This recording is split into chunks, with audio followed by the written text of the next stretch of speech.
From active income to an asset empire, most people think they're building wealth. But they're not. They're renting their life back from their job. Think about it. You work all week, you get paid, and then that money disappears into bills. Mortgage, car payment, insurance, groceries. And by the time the next paycheck arrives, the cycle starts all over again. That's not wealth. That's survival with a salary. And if that cycle runs for the next 20 years, you could earn hundreds of thousands and still end up stuck. Before this video ends, I'm going to show you why some people earn good money for decades and still never build real wealth. And it has nothing to do with intelligence or how hard they work.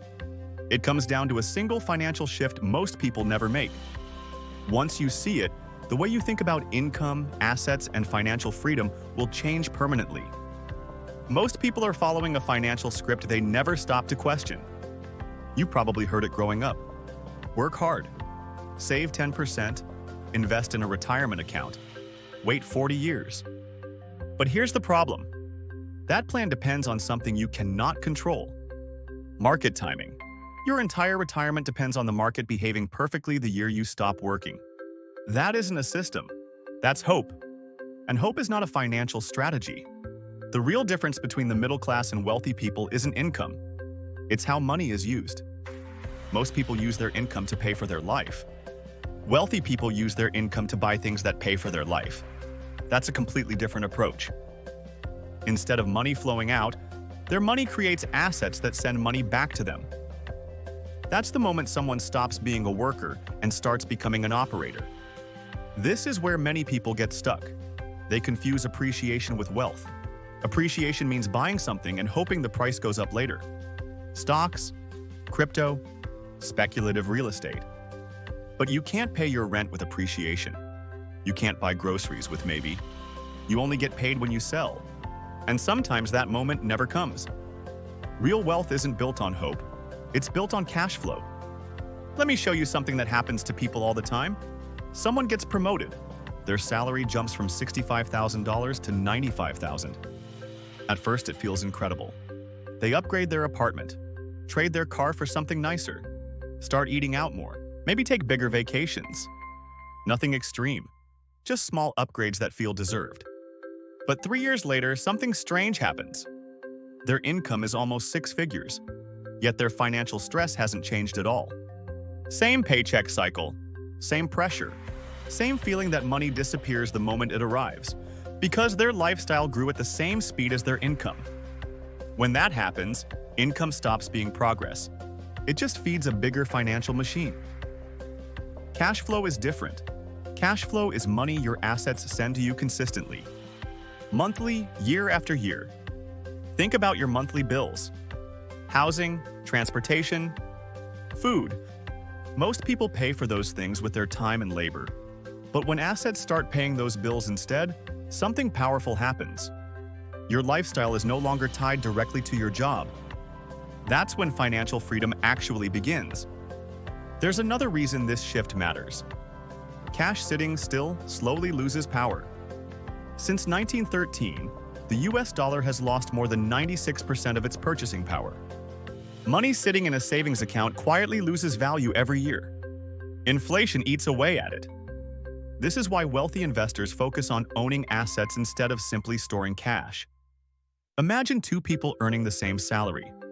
Both work for 30 years, but one person builds assets producing $2,000 a month in cash flow. The other relies only on their paycheck. After 10 years, that difference becomes $240,000. After 20 years, it becomes $480,000. After 30 years, it becomes more than $720,000. That's from just one asset producing $2,000 a month. Now imagine owning 5 of those assets. That's when the financial game changes.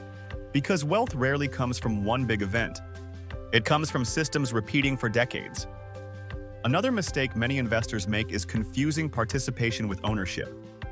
Buying shares in a company gives you exposure, but it doesn't give you control.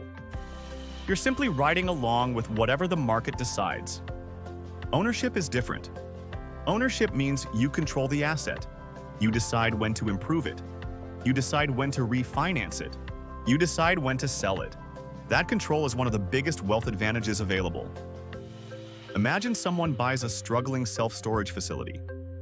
The property isn't terrible, it's just poorly managed. The new owner installs modern security, better marketing, and digital access systems. Occupancy increases. Monthly income rises. Commercial property value is largely based on the income it produces. So when income increases, the property value increases too. After a few years, the owner refinances the property. They recover their original investment, but they still own the asset. And it continues producing income. That's the velocity of money. Have you ever noticed your income increasing, but your financial progress didn't feel any different? Drop your answer in the comments below. When you study wealthy investors, patterns start to appear. Many focus on 3 powerful asset types. First, systemized businesses. Businesses that run with teams and processes instead of depending on one person. Second, high-utility real estate. Assets like storage facilities, RV parks, or commercial property that solve everyday problems for large numbers of people. Third, intellectual property. Books, courses, systems, ideas packaged into assets that can generate income for years. Here's how wealth actually compounds. You start with active income. You use that income to buy an asset. That asset produces cash flow. You reinvest that cash flow into another asset. Eventually, the children of your first investment start funding the next ones. That's how asset empires are built. Most people spend their lives chasing higher income. But income alone doesn't create wealth. Ownership does. Assets do, systems do. Because once your money starts producing income without your time, everything changes. But here's the uncomfortable truth. Every year you delay building assets, you fall further behind the people who already understand this system. Time is either compounding wealth for you or compounding your dependence on the next paycheck. Let me ask you something honestly. Right now, are you building assets? Or are you just working harder to support your expenses? Because those 2 paths lead to completely different futures. And the earlier you recognize which path you're on, the faster you can change it. People who understand this principle stop asking, "How can I make more money?" Instead, they ask a much more powerful question. How many systems do I own that produce income without me? That single shift changes the entire direction of a financial life. If this perspective helped you see money differently, subscribe to Money Opulence and comment, "Yes." Because here we don't just talk about money. We break down the systems behind wealth. And in the next video, I'm going to show you one of the most dangerous financial traps high earners fall into when they start investing. Most people don't notice it until it costs them years of progress. You don't want to miss it. See you in our next video.